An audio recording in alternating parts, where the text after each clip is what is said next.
वो ये है कि एक फैसला पेशावर हाईकोर्ट के सिंगल बेंच की तरफ से, उसमें इंट्रा कोर्ट अपील में चला जाती है इलेक्शन कमीशन, उसकी हेयरिंग होनी है 9 जनवरी को।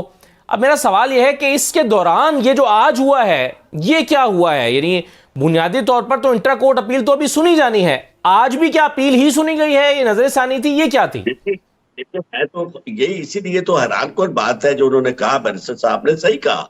इसलिए कि बुनियादी तौर पर आप, ये लॉ है कि आप इंटरम ऑर्डर के खिलाफ अपील नहीं चलेगी। यहाँ ये दलील दी जा सकती है कि जी चूंकि इंटरम ऑर्डर में जनाब पूरे का पूरा रिलीफ दे दिया गया है तो इसलिए अपील चलेगी। तो जब अपील चलेगी तो फिर अपील के यानी डिवीजन बेंच जो है उसके पास फिर क्या रह जाता है?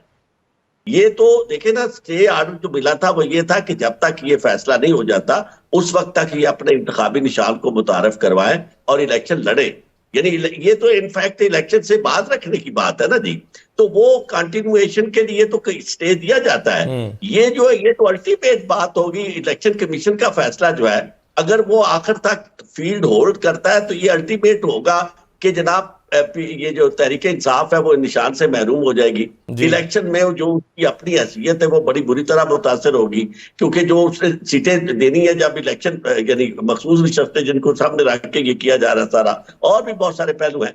तो बात यह है कि ये इंटरिम रिलीफ जो था इसको उस वक्त तक कंटिन्यू रहना चाहिए था जब तक कि इसका फाइनल फैसला नहीं। और एक बात और बड़ी इंपॉर्टेंट है, इलेक्शन कमीशन कैसे फरीक है? इलेक्शन कमीशन के खिलाफ फैसला अगर आता है इलेक्शन कमीशन, तो इलेक्शन कमीशन तो वो तो बुलाएगी, कोई पार्टी बनाएगी फरीक। ये तो प्राइवेट पर्सन जो है, इलेक्शन कमीशन तो उसकी जगह उसने दे दी है, और वो प्राइवेट पर्सन भी वो है जिसका कोई ताल्लुक नहीं है तहरीक इंसाफ के साथ। इसी जमाने में वो तहरीक इंसाफ में था अकबर एस बाबर, और उसके बाद उसने वो तहरीक छोड़ दी और मुसलसल तहरीक इंसाफ को नुकसान पहुंचाने के लिए वो मुख्तलिफ इस तरह की पेटिशनें कर रहा है जिस तरह के उसने पहले फॉरेन फंडिंग वाली थी। और तीसरी बात यह है कि एक ही पार्टी को इंट्रा पार्टी इलेक्शंस के लिए इस तरह ग्रिलिंग उसकी क्यों की जा रही है? बाकी पॉलिटिकल पार्टीज जो है उनको क्यों नहीं ट्रीट किया जा रहा? सही है, ये सारे सवाल सही है। चलें, ये तो सर वो सवाल है, लेकिन एक सवाल जो पेशावर हाईकोर्ट ने उठाया था, बुनियादी सवाल, बैरिस्टर आमिर हसन साहब एक सवाल उठाया था पेशावर हाईकोर्ट ने फैसला देते हुए जब बल्ले का निशान तहरीक इंसाफ को वापस मिल गया था। उन्होंने कहा था कि अगर फर्ज कीजिए कि कल को अदालत में, सुप्रीम कोर्ट में, हाई कोर्ट में ये डिसाइड हो जाता है कि नहीं जो इलेक्शन हुए थे inter party election Pakistan Tehreek Insaf के वो दुरुस्त थे और इलेक्शन कमीशन का फैसला गलत है, और तब इलेक्शन हो चुके होंगे, तो फिर क्या करेंगे? क्या इलेक्शन दोबारा कराएंगे?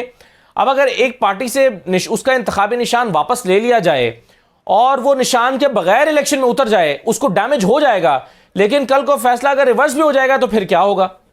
बैरिस्टर साहब देखिए, ये सवाल तो अगर एक नजर से देखें तो दुरुस्त सवाल है, लेकिन अगर दूसरी नजर से देखें कि अगर आज आप उन्हें इलेक्शन लड़ने की इजाजत दे देते हैं लेकिन लीगली वो पॉलिटिकल पार्टी ये राइट नहीं रखती एज अ पॉलिटिकल पार्टी, तो फिर क्या होगा? तो सवाल तो दोनों तरफ खड़े हो जाते हैं ना। इसलिए